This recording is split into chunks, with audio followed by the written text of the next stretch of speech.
Day 5. Today is another strength and power day. We're going to start off with 5 minutes of foam rolling. Then you're going to go into your doorway pec stretch and your doorway hamstring stretch. See those other videos to go back if you need a refresher. Followed after that, we have a dynamic warm-up. The dynamic warm-up is a low bear with the shoulder taps. And I'm going to show you guys again in case you forgot. But we're going to be in the bear crawl position and then giving me shoulder taps. Okay. After that, the big movement for the day, you're either going to have a power clean or a clean pull. All right. Based on your skill level, you're going to have either one program for you. So look at that. I will be showing both variations today. So just look at the difference and what is written on your sheet. All right. So you have the clean pull or the power clean. I'm going to start showing off the clean pull. So the clean pull, we're going to have hands are going to be outside my shoulder or my hips.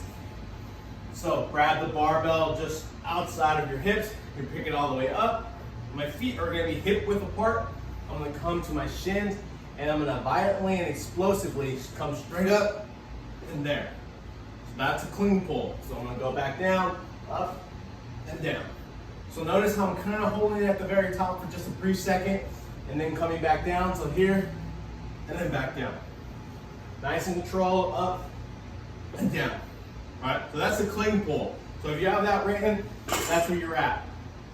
Now, if you have a power clean written for you, it's the same idea, but we're gonna finish, right? And if you're doing a power clean, it's because you already know how to do a clean, and I've seen you do a clean. So, same idea, hands are gonna be right outside my hips. I'm gonna come up and catch, right? So, same thing, my back is nice and straight. I'm pushing with my legs and catching into a partial or a half squat position. Back down, I'm here, and catching. All right, the first thing we're gonna do for the superset is gonna be a Copenhagen Plank, and I'm gonna show you from beginner to advanced. This is a difficult exercise, so I want you guys to pay attention. It's gonna target the inside of our thighs, which are the adductors, all right? It's almost like a side plank, but we're focusing more on the legs, all right? So it'll be a Copenhagen Plank, followed by a landmine single leg RDL. Okay, and if you don't have a landmine, I'll show you a way to just jerry rig it yourself, or we can just use a dumbbell when we get there. Okay, so here's the Copenhagen Plank. You're gonna be on your side using a bench, right?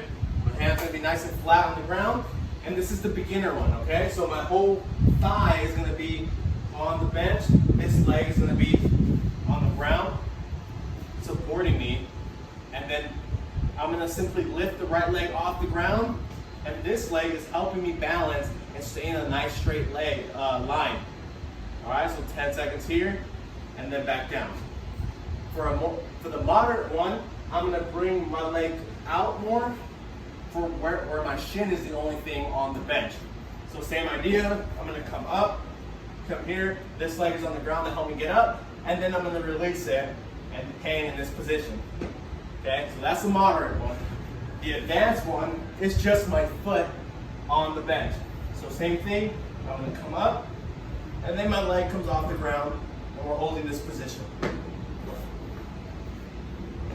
So that's the Copenhagen from beginner to advanced. This is the single leg RDL using the landmine. If you don't have a landmine, here's what you're gonna do. We're gonna just use a dumbbell, okay?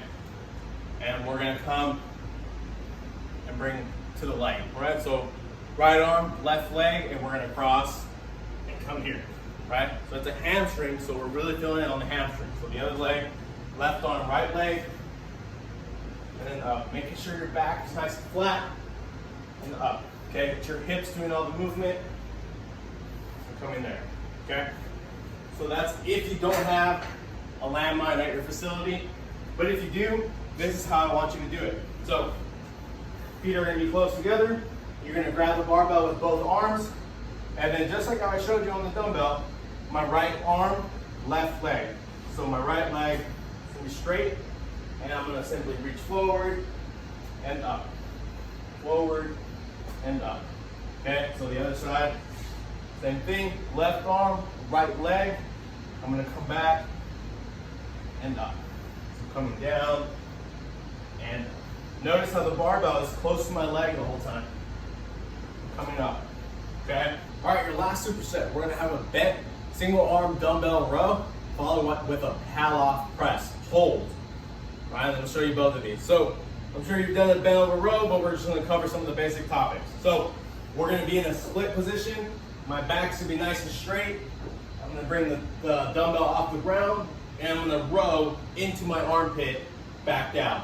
Okay, make sure we're not churning, right? And we're able to pull it and hold for at least a second. You can put your hand on your knee to help stabilize, or you can come off and work your core a little bit more. So here's the other side, switching and pull.